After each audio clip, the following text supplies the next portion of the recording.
Hello, আসসালামু আলাইকুম everyone. কি অবস্থা সবার? আশা করি সবাই অনেক অনেক ভালো আছেন। আজকের এই ভিডিওতে ইতালিতে যারা 2023 এবং 2024 এর ভুক্তভোগী যারা রয়েছেন তাদের নিয়ে আজকের এই ভিডিও তৈরি করা। আশা করি আপনারা এই বিষয়টা দেখলে বেশ কিছু এই বিষয় নিয়ে আপনারা জানতে পারবেন। তো আমাদের টাইটেল এবং থাম্বনেল অনুযায়ী আমরা যে বিষয়টা বলেছিলাম 2024 সালে জমা করা যে পাসপোর্ট গুলো সেগুলো ভিসা দিচ্ছে। দেখেন বর্তমানে ইতালি ভিএফএস গ্লোবাল থেকে যে পাসপোর্ট গুলো ডেলিভারি হচ্ছে আমরা কিন্তু প্রতিনিয়ত অনেক অনেক পাসপোর্ট ডেলিভারি হতে দেখতেছি এবং এর পাশাপাশি অনেক অনেক পাসপোর্ট হচ্ছে জমা দিতে দেখতেছি। তো পাসপোর্ট ডেলিভারির তুলনায় হয়তো বা জমার পরিমাণটা একটু বেশি, তবে আলহামদুলিল্লাহ যে পরিমাণ পাসপোর্ট ডেলিভারি দিচ্ছে খারাপ না, সেটা ভালোই। ফ্যামিলি ক্যাটাগরিতে পাসপোর্ট ডেলিভারির পরিমাণটা একটু বেশি। তো জব ক্যাটাগরিতে যে পাসপোর্ট গুলো বর্তমানে ভিসা দিচ্ছে বা ডেলিভারি দিচ্ছে এর মধ্যে আমরা দেখতেছি 2023, 2024 এবং 2025 3 সালের পাসপোর্টই আছে। তবে 2023-এর তুলনায় 2024 এবং 25-এর পাসপোর্ট গুলো বেশি পরিমাণে জমা আছে, মানে দিচ্ছে, ডেলিভারি দিচ্ছে ইত্যাদি দূতাবাস থেকে। তো 24-এর যারা জমা করা ছিল 2024-এর আপনার হচ্ছে মার্চ, এপ্রিল, মে, জুন, জুলাই দিকে যে পাসপোর্ট গুলো জমা করা ছিল সেগুলো কিন্তু এখন ভালো পরিমাণে পাসপোর্ট ডেলিভারি দিচ্ছে এবং এর পাশাপাশি 2025-এ অনেক পাসপোর্টে ভিসা হচ্ছে।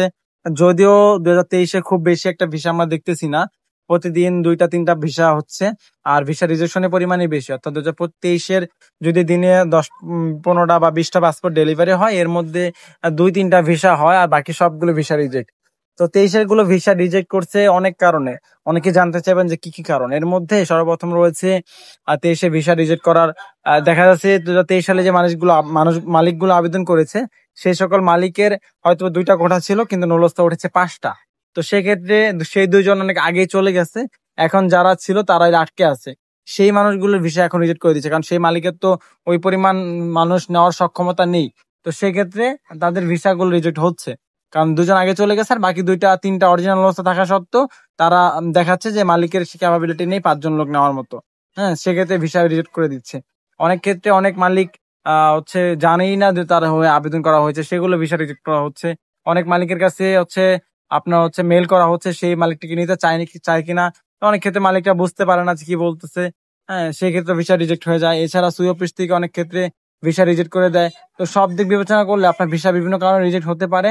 তবে 23-এর ভিসা রিজেক্ট হওয়ার সবচেয়ে প্রধান কারণ হচ্ছে ওই মালিকের সে পরিমাণ ক্যাপাবিলিটি ছিল না কিন্তু অনুপস্থিত ইস্যু হয়ে গেছে। তো সেক্ষেত্রে ভিসাগুলো রিজেক্ট হচ্ছে। তো তারপরেও 23-এ অনেকেই ভিসা পাচ্ছে। আমরা বেশ কিছু ভিসা হতে দেখতেছি, প্রতিদিনে 2টা 3টা করে 2023 সালে পাসপোর্টে ভিসা হচ্ছে। আর বাকি যেগুলো আছে সেগুলো আশা করি আগামী 2 মাসের মধ্যে ডেলিভারি হয়ে যাবে এবং দিয়ে দিবে। কারণ কি, এখন প্রতিনিয়ত যে পরিমাণ পাসপোর্ট তারা ডেলিভারি দিচ্ছে, আপনি দেখেন প্রতিদিন কিন্তু ঢাকা, সিলেট এবং চট্টগ্রামে 3টা মিলিয়ে প্রায় 150-র অধিক পাসপোর্ট ডেলিভারি হচ্ছে। এবং রবিবার, বৃহস্পতিবার এই দিনগুলোতে কিন্তু প্রায় 200-র মতো বা কোনো কোনো ক্ষেত্রে এর থেকেও বেশি পাসপোর্ট ডেলিভারি হচ্ছে। তো সেই ক্ষেত্রে যে পরিমাণ পাসপোর্ট ডেলিভারি হচ্ছে ওটা যদি আপনি মাসিক হিসাব করেন দেখবেন যে প্রায় প্রতি মাসে প্রায় 5,000-এর অধিক পাসপোর্ট তারা ডেলিভারি দিচ্ছে। তো তাদের কাছে পাসপোর্ট জমাই ছিল প্রায় 18,000 মতো, ইতিমধ্যে এই 1 মাসে হয়তো আরো 5-7 হাজার কমে গেছে। তো বাকি যেগুলো আছে সেগুলো অথবা আগামী মাসের ভিত্তি, অর্থাৎ এই অক্টোবর নভেম্বরের মাঝামাঝি হয়তো বা এই ভিসাগুলো ডেলিভারি শেষ হয়ে যাবে। তো এর মধ্যে যাদের পাসপোর্ট গুলো জমা আছে তারা আপনাদের ভিসাগুলো পেয়ে যাবে ইনশাল্লাহ। আর যদি ভিসা না পান সেক্ষেত্রে ভিসা রিজেকশনের মেসেজটা পেয়ে যাবেন। আর এর পাশাপাশি আপনার হচ্ছে নতুন করে আবেদন শুরু হবে। আপনি জানেন 2026-এ নতুন আবেদন শুরু হতে যাচ্ছে, সেটা হয়তো বা নভেম্বর বা ডিসেম্বর মাসে ফর্ম ফিল আপ শুরু হবে। তো আশা করি এই ফর্ম ফিল আপের আগে হয়তো বা এই ভিসা যে পূর্ববর্তী যে ভিসা জটিলতাগুলো রয়েছে এগুলো সমাধানের কাজ হয়ে যাবে বা সমাধান হয়ে যাবে। আর 2024 এবং 25-এর ভিসা রিজেকশনের পরিমাণ কম। 25-এ তো ভিসা রিজেকশনের পরিমাণ নাই বললেই চলে। 100টা পাসপোর্ট ডেলিভারি হলে হয়তোবা তার মধ্যে 2টা 3টা 4টা পাসপোর্ট ভিসার মানে রিজেকশন হয়, বাকি 95% কিন্তু ভিসা হওয়ার পক্ষে। আর 24-এ যারা ভিসা পাচ্ছে তাদেরও ভিসা ভালোই, রেশিও ভালো, ভিসা রিজেকশনের পরিমাণ কম। মানে ভিসা রিজেকশন বেশিরভাগ 23-এর গুলোই হচ্ছে, 24-এর গুলো হচ্ছে না এরকম বলবো না, হচ্ছে, তবে কম হচ্ছে। তো আশা করি এই বিষয়টা আপনারা বুঝতে পেরেছেন বর্তমানে 24-25-এর পাসপোর্ট কেন বেশি পরিমাণে ভিসা দিচ্ছে এবং 23-এর গুলো ভিসা কেন রিজেকশন হচ্ছে।